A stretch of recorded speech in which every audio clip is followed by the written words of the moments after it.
হামদান কাসীরান তাইয়িবান মুবারাকান ফীহি। সকল প্রশংসা একজনের জন্য, তিনি কে? সম্মানিত উপস্থিতি, গত জুমায় আমরা মেরাজ এবং আধুনিক বিজ্ঞান এই শিরোনামের উপর আলোচনা শুরু করেছিলাম। আজকে আমরা যে বিষয়ের উপর আলোচনা করব তার শিরোনাম হচ্ছে কোরআন সুন্নাহের আলোকে মেরাজুন নবী এবং আমাদের শিক্ষা। সম্মানিত উপস্থিতি, ইসরা ও মেরাজ রাসূল করিম সাল্লাল্লাহু আলাইহি ওয়াসাল্লামের জীবনে অতীব গুরুত্বপূর্ণ একটা অধ্যায়। এই মেরাজ রাসূল করিম সাল্লাল্লাহু আলাইহি ওয়াসাল্লামের জীবনে অন্যতম বড় একটা মুআজিজা এবং উম্মতে মুহাম্মদের জন্য আল্লাহ প্রদত্ত বড় এক নিয়ামত। মেরাজের এই ঘটনার মধ্য দিয়ে আল্লাহ পাক যেমন তার প্রিয় হাবিবের শান, মান, সম্মান, মর্যাদাকে উঁচু করেছেন, ঠিক তেমনি ভাবে গোটা বিশ্ব জগৎকে বিশ্বনবী সাল্লাল্লাহু আলাইহি সাল্লামের মর্যাদা সম্পর্কে অবগত করেছেন।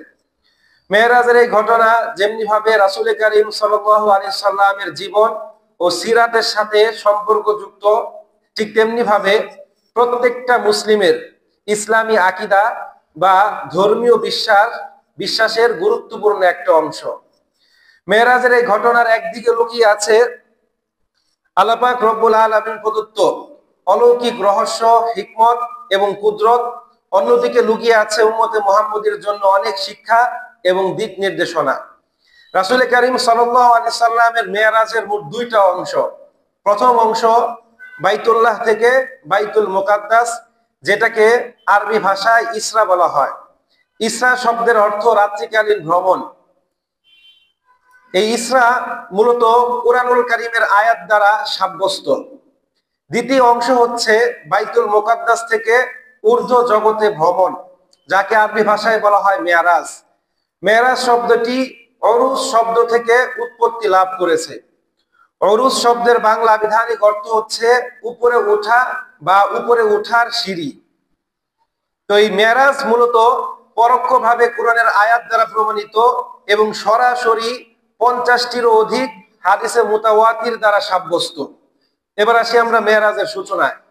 রাসূল করিম সাল্লাল্লাহু আলাইহি সাল্লাম তার চাচাতো বোন উম্মে হানির বাড়িতে নিজের ঘরে শায়িত ছিলেন।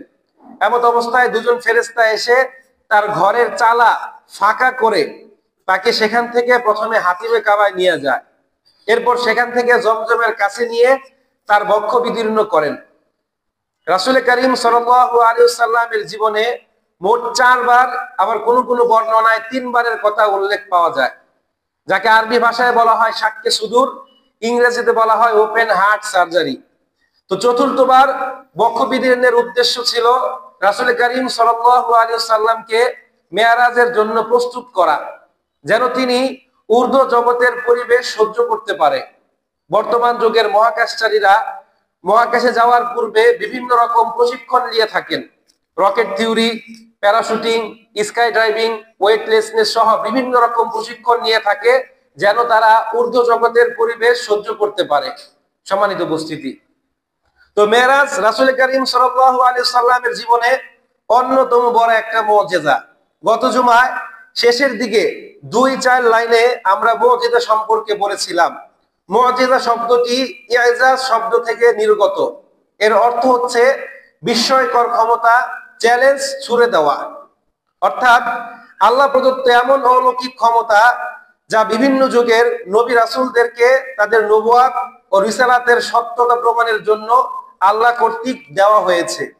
এবং এই মুআজিজাগুলোর ধরন ছিল এমন, যেই যুগে যেই জিনিসের প্রভাব, প্রতিপত্তি, উৎকর্ষতা, ক্ষমতা বেশি ছিল, ওই যুগের নবী রাসূলকে আল্লাহ পাক ওই সম্পর্কিত মুআজিজা দান করেছেন। যেমন মুসা আলাইহিস সালাতু ওয়াস সালামের যুগে জাদুবিদ্যার প্রভাব, প্রতিপত্তি, উৎকর্ষতা খুব বেশি ছিল।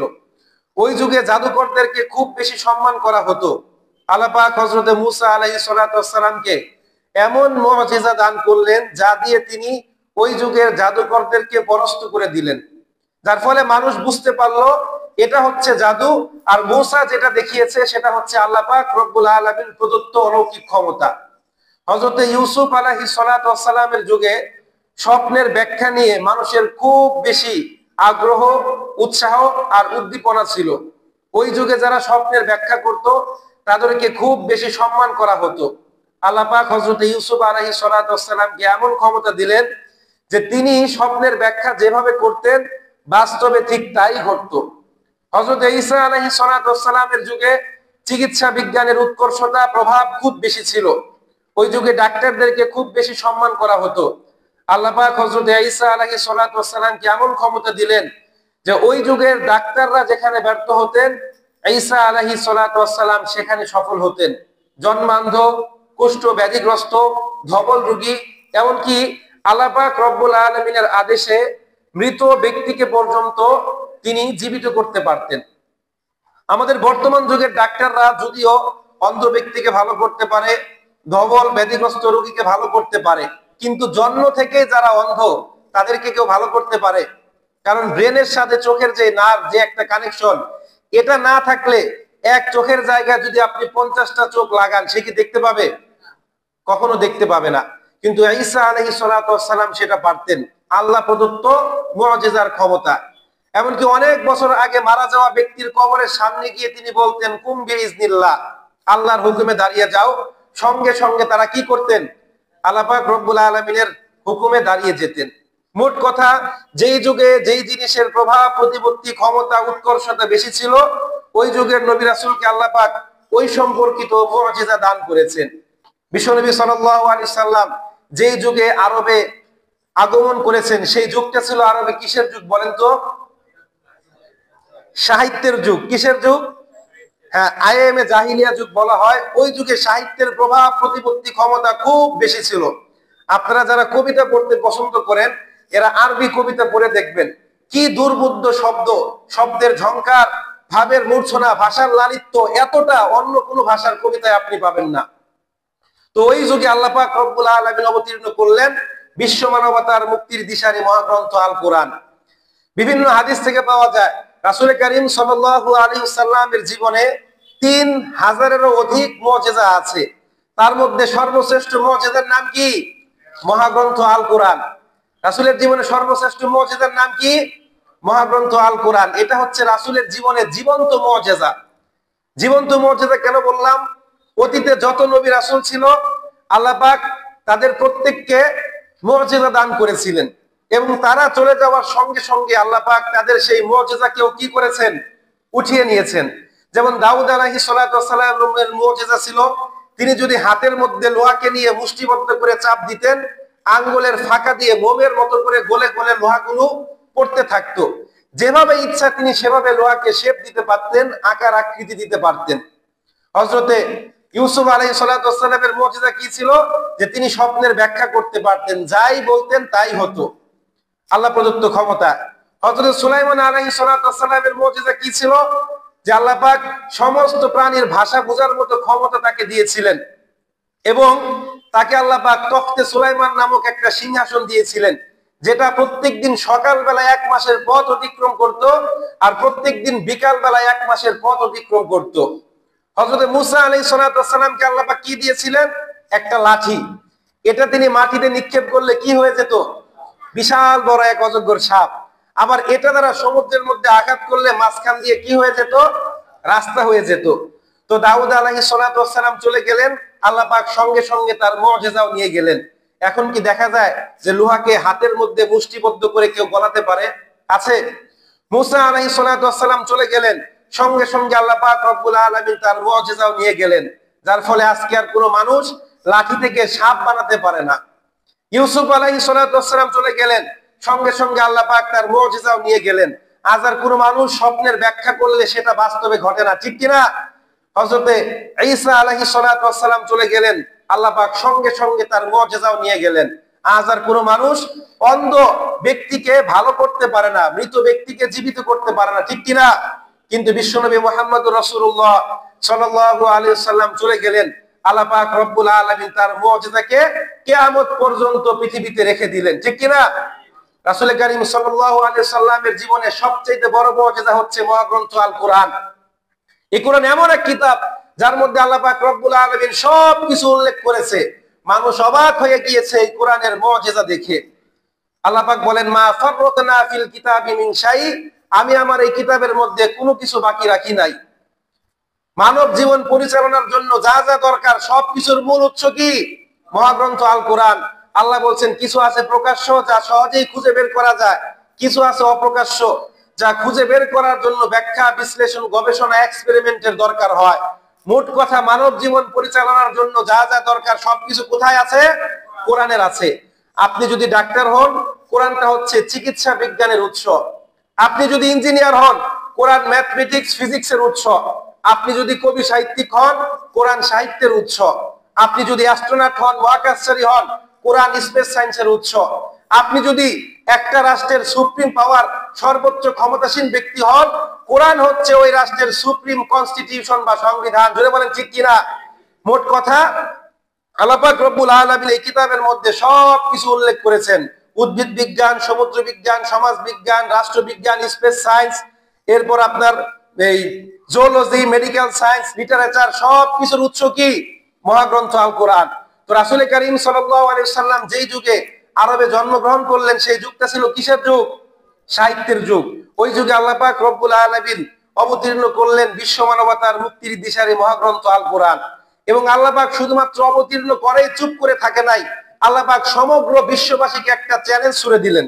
সূরাতুল বাকারার 23 নম্বর আয়াত। আল্লাহ রাব্বুল আলামিন বলেন, ওয়া ইন কুনতুম ফি রাইবিন মিম্মা নাযালনা আলা আবদিনা ফাতু বিসূরাতিন মিন মিসলি ওয়াদউ শুহাদাআকুম মিন দুনিল্লাহি ইন কুনতুম সাদিকিন। আল্লাহ বলেন, ওয়া ইন কুনতুম ফি রাইবিন মিম্মা নাযালনা আলা আবদিনা, আমি আমার বান্দার প্রতি যা কিছু অবতীর্ণ করেছি যদি তার উপর তোমাদের কোনো সন্দেহ থাকে, ফাতু বিসূরাতিন মিন মিসলিহি, তাহলে তোমরা তার অনুরূপ একটা সূরা অবতীর্ণ করে দেখাও, রচনা করে দেখাও। ওয়াদউ শুহাদাআকুম মিন দুনিল্লাহি ইন কুনতুম সাদিকিন, এই ব্যাপারে আমি আল্লাহ রাব্বুল আলামিনকে বাদ দিয়ে তোমাদের যত সঙ্গী সাথী আছে তাদের সাহায্য সহযোগিতা তোমরা নিতে পারো, ইন কুনতুম সাদিকিন, যদি তোমরা সত্যবাদী হয়ে থাকো। আল্লাহ পাক তাদেরকে চ্যালেঞ্জ ছুড়ে দিলেন যে আমি আল্লাহকে বাদ দিয়ে যাকে ইচ্ছা তোমরা সাহায্যকারী বা বন্ধু রূপে গ্রহণ করতে পারো। কোরআনের সূরার মতো একটা সূরা কেন, আয়াতের মতো আয়াত কেন, শব্দের মতো শব্দ কেন, বাক্যের মতো বাক্য কেন, একটা কোরআনের হরফের মতো হরফ পর্যন্ত তারা চয়ন করতে পারে নাই। তৎকালীন আরবের বিখ্যাত কবি লাবিদ কাবার দেওয়ালের মধ্যে লিখে দিয়েছিলেন, লাইসা হাদা কালামুল বাশার, এটা মানব রচিত বাণী নয়। আল্লাহ পাক রব্বুল আলামিন সূরাতুল বাকারার 24 নম্বর আয়াতের মধ্যে বলেন, ফাইল্লাম তাফআলু, আর যদি তোমরা না পারো, ওয়ালান তাফআলু, আমি আল্লাহ তাআলা জানি কখনোই তোমরা পারবে না, ফাত্তাকুন নারুল্লাতী ওয়াকুদুহান নাস ওয়াল হিজারা, তাহলে সেই আগুনকে ভয় করো যার জ্বালানি হবে মানুষ এবং পাথর, উইদ্দাত লিল মুত্তাকিন, যেটা প্রস্তুত, উইদ্দাত লিল কাফিরিন, যেটা প্রস্তুত করা হয়েছে কাফেরদের জন্য। সম্মানিত উপস্থিতি, কিতাবে নাম সহিহ বুখারী, হাদিস নাম্বার 7274। হাদিসের বর্ণনাকারী হযরত আবু হুরায়রা রাদিয়াল্লাহু তাআলা আনহু, তিনি বলেন, ক্বালা রাসূলুল্লাহ সাল্লাল্লাহু আলাইহি ওয়াসাল্লাম, মা মিন আমবিয়াই নাবিয়্যুন ইল্লা উতিয়া মিনাল আয়াত মা মিসলুহু উমিনা আও আমানা আলাইহিল বাশার ওয়া ইন্নামা কানা আল্লাযী উতিতু ওয়াহয়ান আওহাহু আল্লাহু ইলাইয়া ফাআরজু আন্নী আকসারুহুম তাবিআন ইয়াউমাল কিয়ামা আও কামা ক্বালা আলাইহিস সালাতু ওয়াসসালাম। রাসূল বলেন, মা মিন আমবিয়াই নাবিয়্যিন ইল্লা উতিয়া মিনাল আয়াত, এমন কোন নবী রাসূল নেই যার উপর আল্লাহ পাক রব্বুল আলামিন কোন নিদর্শন দেন নাই, কোন প্রকার মুজিজা দান করেন নাই। মা মিসলুহু উমিনা আও আমানা আলাইহিল বাশার, যার উপর ভিত্তি করে মানুষ তাদের প্রতি বিশ্বাস স্থাপন করেছেন। ওয়া ইন্নামা কানা আল্লাযী উতিতু ওয়াহয়ান আওহাহু আল্লাহু ইলাইয়া, আর মুজিজা হিসাবে আমাকে দেওয়া হয়েছে ওয়াহি। আল্লাহ পাক রব্বুল আলামিন আমার প্রতি এই ওয়াহি অবতীর্ণ করেছেন। ফারজু আন্নী আকসারুহুম তাবিআন ইয়াউমাল কিয়ামা, সুতরাং আমি আশা করছি কিয়ামত দিবসে উম্মতের সংখ্যাগরিষ্ঠতার দিক থেকে আমার উম্মত সংখ্যা সবচাইতে বেশি হবে। জোরে বলেন সুবহানাল্লাহ। সম্মানিত উপস্থিতি, তো আমরা বুঝলাম রাসূলের জীবনে সবচেয়ে বড় মুজিজা কি? মহাগ্রন্থ আল কোরআন। আর এটা আমাদের ধরার মতো সময় হয় না। দিন, সপ্তাহ, মাস, বছর, যুগের পর যুগ চলে যায়, কোরআন কোরআনের জায়গায় থাকে, ঠিক কিনা? আমরা এটাকে ধরার মতো সময় আমাদের হয় না। তো কোরআনের পর রাসূলের জীবনে সর্বশ্রেষ্ঠ মুজিজা হচ্ছে মেরাজ। উম্মতে মুহাম্মদীর যুগে বিজ্ঞানের প্রভাব প্রতিপত্তি উৎকর্ষতা বেশি হবে। এটা কি রাসূল করিম সাল্লাল্লাহু আলাইহি সাল্লাম জানতেন? রাসূল জানতেন যে তার উম্মতের মধ্যে বিজ্ঞান প্রভাব বিস্তার করবে? রাসূল জানতেন। যিনি জানতেন তিনি কে? আল্লাহ পাক। এই জন্য আল্লাহ পাক তার প্রিয় হাবিবকে বিজ্ঞানময় একটা মুজিজা দান করলেন।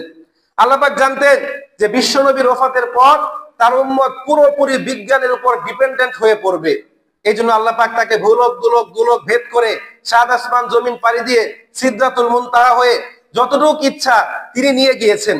আল্লাহ পাক প্রমাণ করলেন যে আমি আল্লাহ পাক এমন কিছু করতে পারি যা তোমাদের গণিতের হিসাব ফিজিক্সের সূত্র কোনো কাজে আসবে না। আজ উম্মতে মুহাম্মদী মহাকাশ নিয়ে গবেষণা করছে, বিজ্ঞান নিয়ে গবেষণা করছে, যা অতীতের কোন নবী রাসূলদের উম্মত করে নাই। আল্লাহ পাক যদি বিশ্ব নবীকে মেরাজের মতো বিজ্ঞানময় একটা মুজিজা দান না করতেন, তাহলে আজকে মহাকাশ বিজয়ের সাফল্যের একক দাবিদার হতো বিজ্ঞান। আর এই ক্ষেত্রে নাস্তিক মুরতাদ কতিপয় ধর্মবিদ্বেষী বলতো যে ইসলাম এই ক্ষেত্রে অপারক, জাহেল, ইসলাম এই ক্ষেত্রে কিছুই বলে না, ঠিক কিনা? এমনিতেই তারা বলে যে ধর্ম নাকি প্রগতিশীলতা সম্পর্কে কোনো কিছুই বলে না। আল্লাহ পাক রব্বুল আলামিন রাসূলকে মেরাজে নিয়ে প্রমাণ করলেন যে আমি আল্লাহ প্রদত্ত মুজিজার কাছে তোদের বিজ্ঞান কিছুই না। আমি আল্লাহ পাক এমন কিছু করতে পারি যা তোরা হাজার হাজার বছর চেষ্টা করলেও পারবি না। আল্লাহ পাক বিশ্ব নবীকে মেরাজে নিয়ে জান্নাত, জাহান্নাম, আলমে বারজাক সহ বিভিন্ন জায়গার দৃশ্য প্রত্যক্ষ করিয়েছেন, যেগুলো দুনিয়াতে বসে দেখা সম্ভব নয়। তো রাসূল করিম সাল্লাল্লাহু আলাইহি সাল্লাম যাত্রা শুরু করলেন। যাত্রার শুরুতে এক বৃদ্ধার সঙ্গে তার দেখা। তো সে রাসূল করিম সাল্লাল্লাহু আলাইহি সাল্লামকে ডাক দিলেন। সাইয়েদনা জিবরিল বললেন, ইয়া রাসূলুল্লাহ, আপনি দয়া করে তার দিকে দৃষ্টিপাত করবেন না, সামনের দিকে অগ্রসর হন। রাসূল করিম সাল্লাল্লাহু আলাইহি সাল্লাম সামনের দিকে অগ্রসর হতে লাগলেন। এরপর আরেকজন বৃদ্ধের সঙ্গে তার দেখা। সেও রাসূল করিম সাল্লাল্লাহু আলাইহি সাল্লামকে ডাক দিলেন। সাইয়েদনা জিবরিল বললেন, ইয়া রাসূলুল্লাহ, আপনি তার দিকেও দৃষ্টিপাত করবেন না, দয়া করে আপনি সামনের দিকে অগ্রসর হন। রাসূল আবার সামনের দিকে অগ্রসর হতে লাগলেন। এ পর্যায়ে একদল লোকের সঙ্গে তার দেখা, যারা রাসূলকে সালাম দিলেন, আসসালামু আলাইকা ইয়া আউয়ালু, আসসালামু আলাইকা ইয়া আখিরু, আসসালামু আলাইকা ইয়া হাসির। সাইয়েদনা জিবরিল বললেন, ইয়া রাসূলুল্লাহ, আপনি দয়া করে এদের সালামের জবাব দিন। তো রাসূল করিম সাল্লাল্লাহু আলাইহি সাল্লাম এদের সালামের জবাব দিলেন। এবার জিবরাইল আলাইহিস সালাতু ওয়াস সালাম ব্যাখ্যা করলেন, ইয়া রাসূলুল্লাহ, সর্বপ্রথম যে বৃদ্ধার সঙ্গে আপনার দেখা সে হচ্ছে দুনিয়া। এই দুনিয়া তার বার্ধক্যের শেষ সীমানায় পৌঁছে গিয়েছে, অচিরেই এই সব কিছু ধ্বংস হয়ে যাবে। রাসূল বললেন, বুঝতে পারলাম। এরপর সাইয়েদনা জিবরিল বলেন, ইয়া রাসূলুল্লাহ, দ্বিতীয় যে ব্যক্তির সঙ্গে, যেই বৃদ্ধের সঙ্গে আপনার সাক্ষাৎ, সে হচ্ছে অভিশপ্ত শয়তান। তাদের উভয়ের উদ্দেশ্য ছিল আপনাকে তাদের প্রতি আকৃষ্ট করে ধোঁকা দেওয়া। রাসূল বললেন, ঠিক আছে, বুঝতে পারলাম। সাইয়েদনা জিবরিল বলেন, ইয়া রাসূলুল্লাহ, তৃতীয় যে দল লোকের সঙ্গে আপনার দেখা হলো, এদের মধ্যে একজন আপনার পিতা হযরত ইব্রাহিম আলাইহিস সালাতু ওয়াস সালাম, একজন আপনার ভাই মুসা আলাইহিস সালাতু ওয়াস সালাম, আরেকজন আপনার ভাই ঈসা আলাইহিস সালাতু ওয়াস সালাম। এই সফরে রাসূল করিম সাল্লাল্লাহু আলাইহি সাল্লাম মুসা আলাইহিস সালাতু ওয়াস সালামকে কবরের মধ্যে দাঁড়িয়ে নামাজরত অবস্থায় দেখেছেন। সম্মানিত উপস্থিতি, তো রাসূল আবার সামনের দিকে অগ্রসর হতে লাগলেন। এ পর্যায়ে তিনি দেখলেন একদল মানুষ যাদের হাতে বড় বড় তামার নখ, তারা এই নখ দ্বারা নিজেদের চেহারা, শরীর খামচে ক্ষত বিক্ষত করছে। কিতাবের নাম সুনানে আবু দাউদ, হাদিস নাম্বার 4878। হাদিসের বর্ণনাকারী হযরত আনাস বিন মালিক রাদিয়াল্লাহু তাআলা, তিনি বলেন, ক্বালা রাসূলুল্লাহ সাল্লাল্লাহু আলাইহি ওয়াসাল্লাম, লাম্মা উরিজা বি মারারতু বিকওমিল লাহুম আযফারুম মিন নুহাসিন ইয়াখমুশুনা ফুজুহাহুম ওয়া সুদুরহুম ফাকুলতু মান হাউলা ইয়া জিবরিল, ক্বালা জিবরিল, হাউলা ইয়াকুলুনা লুহুমান নাস ওয়া ইয়াকুউনা ফি আরাদিহিম, আও কামা ক্বালা আলাইহিস সালাতু ওয়াস সালাম। রাসূল বলেন, মেরাজের রাতে আমি এমন একদল মানুষকে দেখলাম যাদের হাতে বড় বড় তামার নখ, এটা দ্বারা তাদের চেহারা তারা খামচে ক্ষত বিক্ষত করছে। আমি জিবরিলকে বললাম, ইয়া জিবরিল, এরা কারা? তিনি বললেন, ইয়া রাসূলুল্লাহ, এরা হচ্ছে আপনার উম্মতের ওই সমস্ত মানুষ যারা মানুষের মাংস খেত। রাসূল বললেন, মানুষের মাংস খাওয়া মানে কি? এখন আল্লাহ পাক রব্বুল আলামিন কোরআনের মধ্যে ব্যাখ্যা করছেন। সূরাতুল হুজরাত 12 নম্বর আয়াত, আল্লাহ পাক বলেন, ওয়ালা তাজাসসু ওয়ালা ইয়াগতাব বা'দুকুম বা'দা আইয়ুহিব্বু আহাদুকুম আইয়াকুলা লাহমা আখিহি মাইতান ফাকারিহতুমু। হে আমার বান্দারা, ওয়ালা তাজাসসু, তোমরা কখনোই একে অন্যের দোষ চর্চা করো না। ওয়ালা ইয়াগতাব বা'দুকুম বা'দা, তোমরা একে অন্যের নামে গীবত করো না। আইয়ুহিব্বু আহাদুকুম আইয়াকুলা লাহমা আখিহি মাইতান, তোমাদের মধ্যে কি এমন কেউ আছে যে তার মৃত ভাইয়ের শরীরের গোশত খাবে? ফাকারিহতুমু, বস্তু তোমরা এটাকে অত্যন্ত ঘৃণ্য মনে করো। তো গীবত করা মানে কি? গীবত করাকে কিসের সঙ্গে তুলনা করা হয়েছে? অপর ভাইয়ের শরীরের মাংস খাওয়ার সঙ্গে। এ হচ্ছে একটা শ্রেণী। দ্বিতীয় শ্রেণী হচ্ছে ওয়াকাউনা ফি আরাদিহিম, এরা মানুষকে অসম্মান করত, লাঞ্ছিত করত, অপমানিত করত। এখন আমার দেশে এমন মানুষ আছে না নাই যারা মানুষকে অসম্মান করে, কথায় কথায় ধমক দিয়ে কথা বলে, বিভিন্ন ভাষায় মানুষকে গালমন্দ করে, এরকম মানুষ আছে না নাই? এদের জন্য রয়েছে এই সকল যন্ত্রণাদায়ক শাস্তি। এরপর আসলে আবার সামনের দিকে অগ্রসর হতে লাগলেন। এ পর্যায়ে তিনি এমন একদল মানুষকে দেখতে পেলেন যারা বিশাল বড় বড় পাথর লুকমা বানিয়ে খাচ্ছে। সহিহ বুখারী ৭০৪৭ নম্বর হাদিস। রাসূল বলেন, ইয়া জিবরিল, এরা কারা? সাইয়েদনা জিবরিল বলেন, ইয়া রাসূলুল্লাহ, হাউলা ইয়াকুলুনা রিবা, এরা হচ্ছে আপনার উম্মতের ওই সমস্ত মানুষ যারা সুদ ভক্ষণ করত। কি করত? সুদ ভক্ষণ করত। শুধু যে যারা সুদ খেত তাদের জন্য এই শাস্তি, বিষয়টা কিন্তু এমন নয়। সুদের সাথে জড়িত 4 শ্রেণীর মানুষের উপর রাসূল করিম সাল্লাল্লাহু আলাইহি সাল্লাম লানত করেছেন। কয় শ্রেণী? 4 শ্রেণী। কিতাবের নাম সুনান তিরমিজি, হাদিস নাম্বার 1386। হাদিসের বর্ণনাকারী হযরত আব্দুল্লাহ বিন মাসউদ রাদিয়াল্লাহু তাআলা, তিনি বলেন, লানা রাসূলুল্লাহ সাল্লাল্লাহু আলাইহি সাল্লাম আকিলার রিবা ওয়া মুকিলাহু ওয়া কাতিবাহু ওয়া শাহিদাইহি। সুদের সাথে জড়িত 4 শ্রেণীর ব্যক্তি, যিনি সুদ খায়, যিনি সুদ দেয়, যিনি সুদ বিষয়ে লিখেন, আর যারা সুদের সাক্ষী। এই যে 4 শ্রেণীর ব্যক্তি, এদের উপর রাসূল করিম সাল্লাল্লাহু আলাইহি সাল্লাম কি করেছেন? লানত করেছেন। এছাড়াও এমন একটা গুনাহ হচ্ছে সুদ, যেটার সাথে সম্পৃক্ত হলে সরাসরি আল্লাহ এবং তার প্রিয় হাবিবের সঙ্গে যুদ্ধ ঘোষণা করা হয়, এমন একটা জিনিস। তো যাই হোক, এরপর রাসূল আবার সামনের দিকে অগ্রসর হতে লাগলেন। এ পর্যায়ে তিনি এমন একদল মানুষকে দেখতে পেলেন যাদের মাথা বড় বড় পাথর নিক্ষেপ করে চূর্ণ বিচূর্ণ করা হচ্ছে। আবার ফেরেশতারা যখন সেই পাথর নিয়ে আসছে, আবার তাদের মাথা আগের মতো হয়ে যাচ্ছে। আবার পাথর নিক্ষেপ করে তাদের মাথা চূর্ণ বিচূর্ণ করা হচ্ছে। রাসূল বলেন, ইয়া জিবরিল, এরা কারা? সাইয়েদনা জিবরিল বলেন, ইয়া রাসূলুল্লাহ, এরা হচ্ছে আপনার উম্মতের ওই সমস্ত মানুষ যারা কোরআনের আইনকে লঙ্ঘন করত, যারা ইচ্ছাকৃতভাবে ফরজ নামাজকে পরিত্যাগ করত, যারা আদর্শের ক্ষেত্রে আল্লাহ রাসূলকে বাদ দিয়ে অন্য কোনো মানুষের আদর্শকে অনুসরণ অনুকরণ করত। এরকম মানুষ আছে না নাই? রাসূল বললেন, কতদিন পর্যন্ত তাদেরকে এই শাস্তি দেওয়া হবে? সাইয়েদনা জিবরিল বললেন, হাত্তা তাকুমুস সাআ, যতদিন না কিয়ামত হয়। তো এখান থেকে বোঝা যায় এই শাস্তিটা হচ্ছে আলমে বারজাক, অর্থাৎ কবরের জগতের।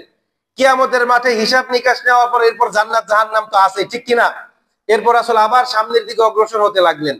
এ পর্যায়ে তিনি এমন একদল মানুষ দেখতে পেলেন উলঙ্গ, যাদের সামনে 2টা পাত্র, 2টা পাত্রের মধ্যে একটার মধ্যে পাকানো সুস্বাদু গোশত, আরেকটার মধ্যে কাঁচা পচা মাংস। কিন্তু এই মানুষগুলো অস্বাভাবিক ভাবে সুস্বাদু পাকানো মাংস বাদ দিয়ে কাঁচা গোশতগুলো খাচ্ছে। রাসূল বলেন, ইয়া জিবরিল, এরা কারা? সাইয়েদনা জিবরিল বললেন, হাউলাই মুতাযাওয়িজুনা মিনার রিজালি ওয়ান নিসাই মিন উম্মাতিকা, এরা হচ্ছে আপনার উম্মতের ওই সমস্ত নারী পুরুষ যাদের ঘরে বৈধ স্বামী বৈধ স্ত্রী থাকার পরও এরা অন্যের স্বামী অন্যের স্ত্রীর সঙ্গে পরকিয়া করত।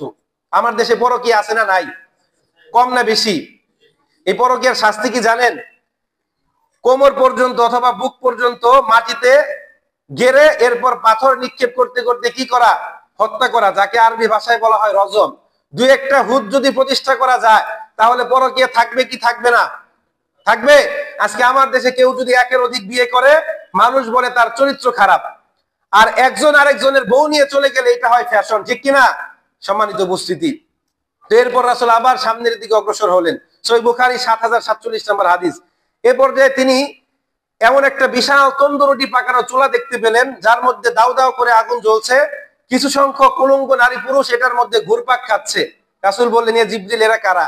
সাইয়েদনা জিবরিল বললেন, ইয়া রাসূলুল্লাহ, এরা হচ্ছে আপনার উম্মতের ওই সমস্ত নারী পুরুষ যারা বিবাহ বহির্ভূত জেনা করত। যারা বিবাহ বহির্ভূত কি করত? জেনা করত। আমার দেশে প্রেম প্রীতি আছে না নাই? কম না বেশি? এদের জন্য রয়েছে এরকম শাস্তি। তো দুনিয়াতে তাদের শাস্তি কি? সূরাতুন নূর 2 নম্বর আয়াত, আল্লাহ বলছেন, আয-যানিয়াতু ওয়াজ-যানি ফাজলিদু কুল্লা ওয়াহিদিন মিনহুমা মিআতা জালদা। জেনাকারী নারী হোক পুরুষ হোক, প্রত্যেককে কয়টা করে বেত্রাঘাত করতে হবে? 100টা করে। প্রকাশ্যে জনসম্মুখে এনে 100টা করে বেত্রাঘাত যদি তাদেরকে করা হতো, তাহলে আমার দেশে প্রেম প্রীতি থাকতো?